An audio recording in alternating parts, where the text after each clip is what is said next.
Hello बच्चों।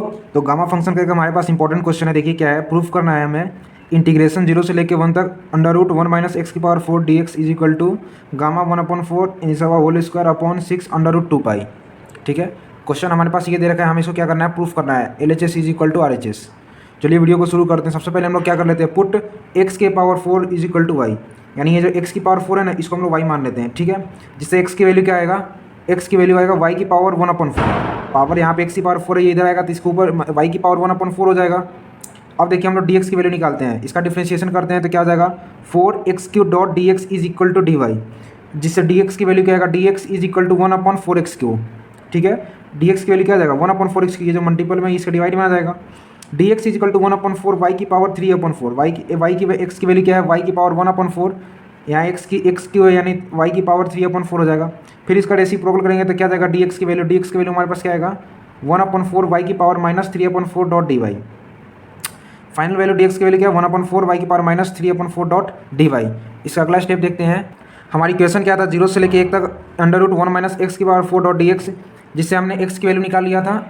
x की value क्या था y⁴ 1/4 और dx की वैल्यू क्या है 1/4 y⁴ -3/4 dy। ठीक है, अब थोड़ा हम लोग लिमिट्स की बात कर लेते हैं। जब x की वैल्यू 0 हो, जब x की वैल्यू यहाँ पे 0 है तो y की वैल्यू क्या आ जाएगा 0, इसमें 0 पुट करोगे तो y क्या आएगा 0 आएगा। और x की वैल्यू 1 है तो y की वैल्यू क्या है 1, यानी लिमिट्स में क्या आ गया, no change in limits, as it is रहेगा। जो x के टर्म में जो लिमिट्स था वही y के फॉर्म में भी रहेगा। अब वैल्यू को हम लोग पुट कर लेते हैं। इसमें क्या है देखिए, इंटीग्रेशन 0 से लेके 1 तक √1 - x⁴ को क्या पुट करना है, y हम लोग पहले ही पुट कर लिया था, तो यहाँ पे 1 - y हो जाएगा इंटू dx की वैल्यू क्या है 1/4 y⁴ -3/4 dy। यहाँ तक तो कोई दिक्कत नहीं होना चाहिए। अब देखिए जैसे √x दे रखा है, जिसको क्या लिख सकते हैं x⁴ 1/2, वही है 1/4 तो कांस्टेंट टर्म, इसको हम लोग क्या कर लेते हैं, बाहर कर लेते हैं। फिर 0 से लेके 1 तक इंटीग्रेशन इंटू 1 - y, 1 - y⁴ 1/2। अभी हमने बताया इसको ऐसे भी लिख सकते हैं y⁴ 1/2 इंटू y⁴ -3/4 dy। ये तो एज इट इज रहेगा। अब देखिए हम लोग क्या करने वाले हैं, 1/4 तो ये तो एज इट इज रहेगा। इंटीग्रेशन 0 से लेकर 1 तक 1 - y⁴ 3/2 - 1, 3/2 - 1 करने के बाद क्या आंसर आएगा, एलसीएम आ गया 2, 3 - 2 इक्वल टू 1/2, यानी हमारे पास 1/2 ही आएगा। इंटू y⁴ 1/4 - 1, 1/4 -1 करने के बाद क्या आएगा 4, 1 - 3, 1 - 4 -3/4 चाहिए क्या, -3/4, यानी ये इसको इस टर्म में भी लिख सकते हैं। अब हमने इसको ऐसा क्यों किया, देखिए एक फॉर्मूला होता है बीटा एम एन का फॉर्मूला होता है। बीटा एम एन अगर दे रखा हो तो इसको क्या लिख सकते हैं, ये क्या बताता है, relation between beta function and gamma function, relation between beta and gamma function. Beta M N दे रखा तो इसको क्या लिख सकते हैं, gamma M into gamma N upon gamma M plus N. ठीक है, अब ये क्या है देखिए, इंटीग्रेशन 0 से लेकर 1 तक x⁴m-1 और 1 - x-1 dx equal to gamma M dot gamma N upon gamma M plus N.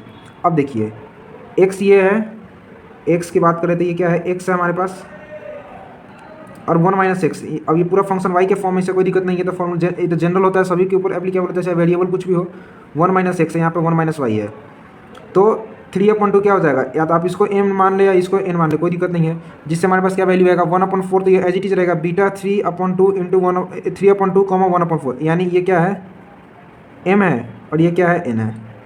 और जब बीटा mn दे रखा हो तो हम लोग ये फॉर्मूला यूज़ कर सकते हैं, वही हम लोग यूज़ करने वाले। देखिए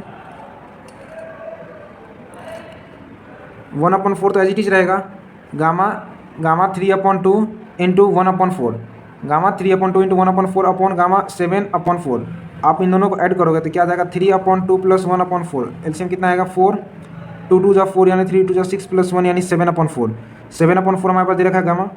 अब देखिए 1/4 एड इच रहेगा, गामा 3/4 को कैसे लिख सकते हैं 1/2 इंटू अंडर रूट, और ये गामा 1/4 है, इसको एज इट इज लिखेंगे गामा 1/4। और गामा 7/4 को क्या लिख सकते हैं, गामा 3/4 इंटू गामा 3/4। इस 4 से ये 4 कैंसिल हो गया, इसके साथ मल्टीप्लाई करेंगे तो क्या आ जाएगा 1/6 अंडर रूट पाई, ये तो अंडर रूट पाई है ना, ये तो ऐसे ही रहेगा under root pi into gamma 1/4, ये गामा 1/4 एज इट इज रहेगा अपॉन गामा 3/4। अब देखिए ऊपर नीचे गामा 1/4 से मल्टीप्लाई कर देते हैं, gamma 1/4 upon gamma 1/4, multiply with gamma 1/4, मतलब ऊपर नीचे दोनों तरफ गामा 1/4 से मल्टीप्लाई करना है। फिर देखिए एक हम लोग फॉर्मूला होता है जानते हैं, देखिए क्या होता है, gamma N into gamma 1 minus N को क्या लिख सकते हैं, पाई कॉसिक एन पाई, ठीक है। अब इस फॉर्मूले का यूज़ करके हम लोग गामा 3/4 इंटू गामा 1/4 की वैल्यू निकालेंगे, ठीक है। Now put n is equal to 1/4 in equation first. मान लेते हैं इक्वेशन हमारे पास फर्स्ट दे रखा है, n की जगह पे 1/4 पुट करेंगे into gamma 1/4 minus 1/4, 1 minus 1/4 is equal to pi upon कॉसी को क्या लिख सकते हैं 1/sin, साइन n क्या है 1/4 और पाई, तो पाई/4 साइन पाई/4 क्या होता है 1/√2, और 1 माइनस 1/4 माइनस करेंगे तो क्या आ जाएगा gamma 3/4 dot pi upon 1 upon √2, जिससे हमारे पास क्या आंसर आएगा, देखिए √2 पाई, क्या आंसर आएगा हमारे पास √2 पाई।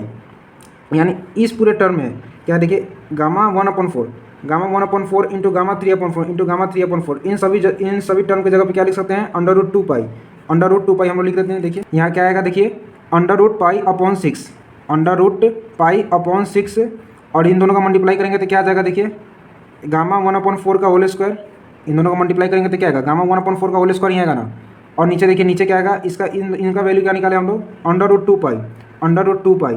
अब देखिए अब मैं इसको इस टर्म को इधर सॉल्व करके आपको बताता हूँ क्या है। देखिए √π/पाई दे रखा है, इसको क्या लिख सकते हैं, इसको लिख सकते हैं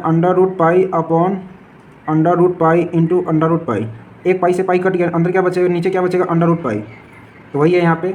ऊपर तो ये पाई इससे कैंसिल हो गया एक बार में, नीचे क्या बचेगा गामा, ऊपर क्या बचेगा गामा 1/4 का होल स्क्वायर अपॉन 6 √2 पाई, 6 √2 पाई, ये हमारा क्या है रिक्वायर्ड आंसर, और इसी को हमें प्रूफ करना था, hence LHS is equal to RHS prove. ठीक है, उम्मीद करता हूँ कि क्वेश्चन आपको समझ में आ गया होगा। मिलते हैं आपसे अगले क्वेश्चन में, तब तक के लिए धन्यवाद।